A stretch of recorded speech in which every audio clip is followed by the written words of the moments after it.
Dash precaution is necessary in handling that machine. Little again यहाँ पर नहीं आएगा क्योंकि नेगेटिव में इस्तेमाल होता है, तो बाकी बचा अ लिटिल और द लिटिल। अब द लिटिल कहते हैं कि इतनी इंफॉर्मेशन कि हम काम चला सकें, ठीक हो गया, वो होता है द लिटिल। और अ लिटिल मीन्स कि नॉट मच, लेकिन थोड़ी सी बस, एटलीस्ट कुछ पॉइंट्स उसके 10% 20%। तो एक मशीन चलाने के लिए हमें जो इन्फॉर्मेशन है वो 50% नहीं चाहिए कि हमें आधी इन्फॉर्मेशन आनी चाहिए तभी हम मशीन चलाएंगे। अगर हमें उसका बहुत बेसिक पता है, 10% ही पता है अगर हमें पीसी का, कंप्यूटर्स का, तो हम कंप्यूटर को चला सकते हैं। तो यहाँ पर आएगा अ लिटिल, मीन्स थोड़ी सी, 10% 20% इन्फॉर्मेशन काफ़ी है एक कंप्यूटर को चलाने के लिए।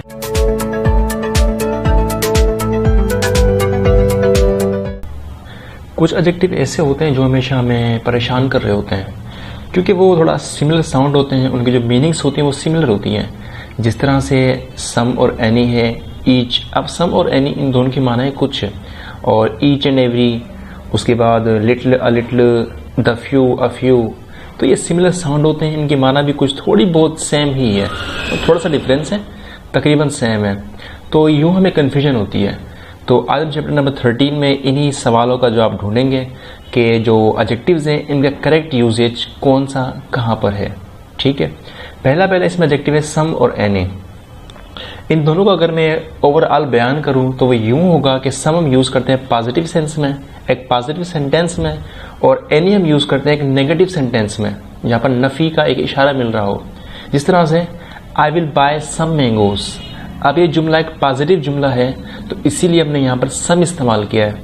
इसी के नीचे I will not by any mangoes, मैं कोई भी आम खरीद नहीं करूंगा। अब चूंकि जुमला नफी का इशारा दे रहा है इसीलिए हमने यहाँ पर एनी का इस्तेमाल किया है। ठीक है, तो ये था इनका कॉमन सा इस्तेमाल कि सम पॉजिटिव में और एनी नेगेटिव में। लेकिन पिक्चर भी बाकी है मेरे दोस्त, कहानी से आगे भी है। तो पहले हम सम को पढ़ लेते हैं, उसके बाद फिर आएंगे एनी पर। सम का एक इस्तेमाल ये भी है कि ऐसे क्वेश्चंस या फिर ऑफर्स, रिक्वेस्ट जहां पर आपको ये अंदेशा हो कि जवाब उसका यस में होगा, तो इन दैट कंडीशन आप सम इस्तेमाल करेंगे। अब जिस तरह से will you have some ice cream, क्या आप कुछ आइसक्रीम खाना पसंद करेंगे। अब पता है मुझे कि अगला बंदा भुक्कड़ है, वो फ्री की चीज़ नहीं छोड़ता, क्योंकि फ्री की चीज़ तो मुल्ला भी नहीं छोड़ता, तो वो कैसे छोड़ेगा, और वो हाँ ही कहेगा। तो इसीलिए मैंने यहाँ पे यूज़ किया some, will you have some ice cream, इसका जवाब हाँ में होना चाहिए। Could you lend me some money, क्या आप मुझे कुछ पैसे उधार दे सकते हैं। अब मुझे पता है कि अगला शख्स वाकई हाँ कहेगा क्योंकि वो मेरा पुराना दोस्त है, अच्छा दोस्त है। इसी तरह से did you buy some clothes, अब यहाँ मुझे अंदेशा है, मैं एक्सपेक्ट करता हूँ कि उसने कपड़े खरीदे हैं और उसका जवाब हाँ में होगा कि हाँ मैंने खरीदे हैं, तो इसीलिए मैंने कहा कि did you buy some clothes. इस पर हम बाद में आएंगे कि अगर हम यहाँ पे एनी यूज़ करते तो फिर क्या होता जुमले की माना, तो इस पर बाद में आएंगे। पहले हम एनी पे आ जाते हैं। एनी का पहले बताया मैंने आपको कि ये नेगेटिव में इस्तेमाल होगा, वो तो पता ही है आपको। इसके अलावा एनी का एक अहम इस्तेमाल है और वो ये है कि इफ़ एनी, इफ़ और एनी ये साथ इस्तेमाल होते हैं। इनका स्ट्रक्चर है, जहाँ पर इफ़ आएगा वहाँ पर साथ में एनी ज़रूर आएगा, ना कि सम, वहाँ पर एनी आएगा। If you need any money I will help you, अगर आपको कुछ पैसे चाहिए तो मैं आपको दे दूंगा। तो जहाँ पर इफ़ आएगा वहाँ पर एनी ही आएगा। ठीक हो गया, इफ़ एनी साथ आते हैं। अब एनी का एक अहम इस्तेमाल ये भी है कि वो क्वेश्चंस या वो चीज़ें, स्टेटमेंट्स जहाँ पर हमें पता ना हो कि उसका जवाब हाँ में है या ना में है। बात को समझना, सम का इस्तेमाल क्या था कि जहाँ पर जवाब आपका हाँ में ही हो, जहाँ आपको कंफर्म हो कि जवाब हाँ में होगा तो वहाँ पर सम इस्तेमाल करते हैं। और वो क्वेश्चन जहाँ आपको पता ना हो कि हाँ में जवाब होगा या ना में होगा तो वहाँ पर इस्तेमाल करते हैं हम एनी। ठीक है, जैसे have you bought any mangoes, अब मुझे नहीं पता कि उसने कुछ आम खरीदे हैं या नहीं खरीदे हैं, आई एम नॉट कन्फर्म, तो इसीलिए मैंने यहाँ पर एनी इस्तेमाल किया। अगर मैं यहाँ पे सम इस्तेमाल करता तो इसका मतलब होता कि I know that you have purchased, that you have bot. ठीक हो गया। और यहाँ मैंने कहा था आपसे कि यहाँ अगर एनी इस्तेमाल करते हैं तो सिंपल सी बात है, जब हम यहाँ पर एनी इस्तेमाल करेंगे it means I don't know, I am not confirm. और जब इस्तेमाल करेंगे some it means I am confirmed that you did something और that you have bought something वगैरह वगैरह। ठीक है, उसके बाद है ईच एंड एवरी।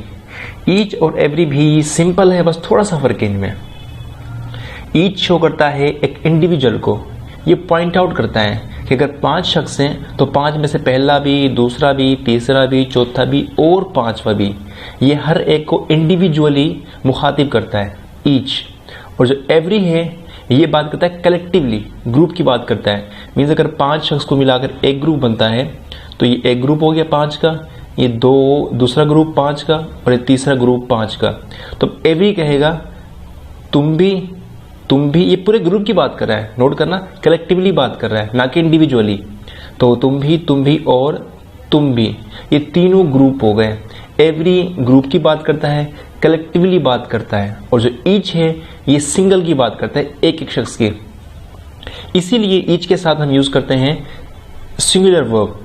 ठीक हो गया, ईच के साथ हमेशा सिंगुलर वर्ब आएगा क्योंकि ईच बात करता है एक एक की, अलग अलग बंदे की। और एवरी के साथ भी सिंगुलर वर्ब आएगा क्योंकि एवरी बात करता है एक एक ग्रुप की, एक ग्रुप तुम हो गए, एक ग्रुप तुम हो गए और एक ग्रुप तुम हो गए। तो इसीलिए यहाँ पर इन दोनों के साथ आता है सिंगुलर वर्ब। अब आगे देख लेते हैं इनकी मिसाल, वो है each one of these chairs is taken. अब देखें, ईच आ गया और साथ में सिंगुलर वर्ब आ गया। Each one of these chairs is taken means अगर यहाँ पर 5 चेयर्स हैं तो 5 की 5 उन्होंने ली हुई है, पहली भी ली हुई है, दूसरी भी टूटी, ब्रोकन, पहली भी टूटी है, दूसरी भी टूटी हुई है, तीसरी भी, चौथी भी और 5 भी, सबकी सब टूटी हुई है, एक एक की बात कर रहा है वो। अगर मैं यूं कहूं कि 5 boys were seated on each bench, अब मतलब 5 शख्स थे, 5 लड़के थे और उनमें से एक सीट पर बैठ गया, एक शख्स एक पर, दूसरा दूसरी पर, तो हर एक को यहाँ पॉइंट आउट कर रहा है। लेकिन अगर मैं यूं कहूं कि एवरी सीट वाज टेकन, अब यहाँ पर वो कलेक्टिवली बात कर रहा है कि 5 थी या 10 थी, जो भी थी, आई डोंट नो, बस सबकी सब सीट उन्होंने ले ली। ठीक है, वो सबकी सब उन्होंने फिल कर दी। इस तरह से इट रेन्ड एवरी डे, नहीं पहले यहाँ पे आते हैं, I was away 10 days and it rained 10 days and it rained each day. मैं 10 दिन बाहर था और 10 दिन में से हर दिन बरसात हुई, इस पहले भी, दूसरे भी, तीसरे भी, 8वें भी और 10वें भी। लेकिन अगर मैं ऐसे कहता it rained every day during my holidays, अब मुझे नहीं पता कि मेरी छुट्टियां कितने मंथ की थी, कितने महीनों की थी, बस जितने की भी थी हर दिन बरसात हुई है। तो यहाँ पर वो कलेक्टिवली बात कर रहा है पूरे के पूरे हॉलीडेज की, ना कि पॉइंट आउट कर रहा है सिंगल को। ठीक हो गया, समझ आ गया होगा आपको। अब चलते हैं लिटिल और द लिटिल पर। इनमें बहुत ही फाइन लाइन ऑफ डिमार्केशन है, बहुत ही हल्की सी हद है जो कि इनको डिफरेंशिएट करती है। तो थोड़ा मुश्किल होता है इनको समझना, लेकिन इतने मुश्किल भी नहीं है, देख लेते हैं। लिटिल का मतलब होता है कि नॉट मच, मीन्स इतना कम है कि मुश्किल से ना होने के बराबर है। It means hardly any, hardly का मतलब होता है नेगेटिव, ये नेगेटिव सेंस में इस्तेमाल होता है। और जो लिटिल है ये नेगेटिव मीनिंग ही दे रहा होता है कि मतलब इतनी कम चीज़ है कि ना होने के बराबर है। बचपन में हम यूँ करते थे कि, बल्कि आपने भी क्या होगा कि जो मांगी चीज़ खाने के बाद कहते थे देने क्या फ़ायदा, इतनी थोड़ी सी दी कि वो दांत में फंस गई है। तो जो दांत में फंसना होता है ये वही मिसाल है लिटिल की, कि मतलब इतनी कम दी है कि वो हलक से नीचे उतरी नहीं है, वो दाढ़ में ही फंस गई है। तो वहाँ भी लिटिल था कि हार्डली एनी, मुश्किल से ही कोई चीज़ दी है। ठीक है, अब एग्जाम्पल चेक करें इसके। He has little appreciation of good poetry. Little appreciation means तारीफ, इतनी कम तारीफ है कि ना होने के बराबर है, तकरीबन नहीं है, hardly any. Little mercy means ना होने के बराबर रहम। लिटिल इन्फ्लुएंस ना होने के बराबर, लिटिल कंसर्न ना होने के बराबर, लिटिल होप ना होने के बराबर उम्मीद। ठीक हो गया, ये था लिटिल का। जो लिटिल है इसका ये इस्तेमाल होता है पॉजिटिव में, ये एक पॉजिटिव सेंस दे रहा होता है। लिटिल का मुराद, ये पॉजिटिव यहाँ पे लिखा हुआ, लिटिल से मुराद है कि सम दो नॉट मच, मीन्स ज्यादा तो नहीं है लेकिन फिर भी थोड़ी बहुत है। At least something is better than nothing, तो ये वही कॉन्सेप्ट यहाँ पर है कि कुछ तो है। तो अब यहाँ पे इसका एग्जाम्पल चेक करें। A little tact would have saved the situation. Tact means चाल, लिटिल मीन्स के मतलब के अच्छी चाल नहीं थी, ज़्यादा तो नहीं थी, लेकिन जो छोटी सी चाल चली आपने, जो थोड़ी सी चाल थी वो इतनी अच्छी थी कि बस जो माहौल है वो बन गया है। इसी तरह से ए little knowledge is a dangerous thing. अब ये एक बहुत भारी जुमला है, ए little knowledge is a dangerous thing. ये एक मुहावरा है, इसकी माना होती है कि नीम हकीम ख़तरा जान और नीम मुल्ला ख़तरा ईमान। मीन्स अगर हकीम नीम होगा, उसके पास नॉट मच इल्म है, मतलब ज़्यादा तो नहीं है लेकिन बहुत ही कम इल्म है, थोड़ा सा है, ठीक हो गया। तो अब उसे पता नहीं होगा कि ये बीमारी कौन सी है कौन सी नहीं है, वो दवाई को कोई और दे देगा और यूँ जो जान है वो मर जाएगी, वो ख़त्म हो जाएगी। तो इसीलिए कहा है कि नीम हकीम ख़तरा जान और नीम मुल्ला ख़तरा ईमान। अगर मुल्ला भी ऐसे होगा जैसे कोई पता ही नहीं है, जैसे हमारे मौलवी हैं आजकल के जो मस्जिद में होते हैं पेश इमाम, उन्हें दीन का कुछ पता ही नहीं होता, बस थोड़ा बहुत इल्म होता है कि ये हराम है ये हलाल है, बस ख़त्म, इससे कुछ पता नहीं होता। तो उनसे अगर आप अपना मसला पूछेंगे तो आपको मिसगाइड कर देंगे। इसीलिए नीम हकीम ख़तरा जान और नीम मुल्ला ख़तरा ईमान। तो बंदे के पास अगर इल्म हो तो पूरा हो, वरना थोड़ा भी ना हो। A little knowledge is a dangerous thing. कम इल्म एक तबाही वाली चीज़ होती है। आगे चलते हैं। द लिटिल, अच्छा इससे मुराद होता है कि the little means not much but all there is. जितनी मुझे चाहिए उतनी नहीं है, ठीक है, समझना इस चीज़ को कि जितनी मुझे चाहिए उतनी नहीं है, बट आई कैन मैनेज। ठीक हो गया, जितना मुझे चाहिए उतना नहीं है, लेकिन जितना भी है वो मेरे लिए काफ़ी है, दैट्स इनफ। तो एग्जाम्पल चेक करें। The little knowledge of carpentry that he possessed stood him in a good state। The little knowledge, इसका मतलब ये है कि इतना इल्म तो नहीं कि जितना चाहिए था उसे, अपने आप को मास्टर कह सके, वो इतना इल्म नहीं था, लेकिन इतना था कि एटलीस्ट वो अपना काम चला सकता है। उसके पास कोई चीज़ें आए कारपेंट्री की तो वो उन पर अच्छा खासा जो हुनर है वो दिखा सकता है। ठीक हो गया। The little information he had was not quite reliable. जो उसके पास इंफॉर्मेशन थी, इवन तो थोड़ी सी थी लेकिन वो थोड़ी सी भी ऑथेंटिक थी, एक अच्छी खासी उसके पास इंफॉर्मेशन थी। ठीक हो गया। तो ये इसकी माना थी लिटिल, अ लिटिल और द लिटिल की। अब एक फिर से इसको क्विक रिवाइज कर दूं कि लिटिल मीन्स मुश्किल से ही कुछ चीज़ है, ना होने बराबर है। अ लिटिल मीन्स के ज़्यादा नहीं है लेकिन फिर भी थोड़ी सी है, और द लिटिल मीन्स जितनी मुझे चाहिए उतनी नहीं है लेकिन जितनी है काफ़ी है। ठीक हो गया। अब हम आते हैं इसकी एक्सरसाइज पर। तो कान आँख खुले रखें और इसको सॉल्व करने की कोशिश करते हैं हम। पहला है dash grain they had was damaged by sea water. Dash grain they had was damaged by sea water. अब यहाँ पर चेक करें द लिटिल को, तो इससे मुराद क्या होता है कि उतना नहीं जितना चाहिए था लेकिन इतना है कि हम मैनेज कर सकते हैं। तो अब बच्चों के पास बहुत कम चीज़ थी, मतलब कि 50% थी, और वही 50% जो है वो सी वाटर ने ख़राब कर दी है। अब उनके पास कुछ नहीं बचा, means all they had enough to manage. वो जो चीज़ थी उनके पास जिससे वो मैनेज कर रहे थे अपने आप को, वो सब की सब सी वाटर ने ख़राब कर दी है। तो यहाँ पर आएगा द लिटिल ग्रेन। ठीक है, द लिटिल यहाँ पर आएगा।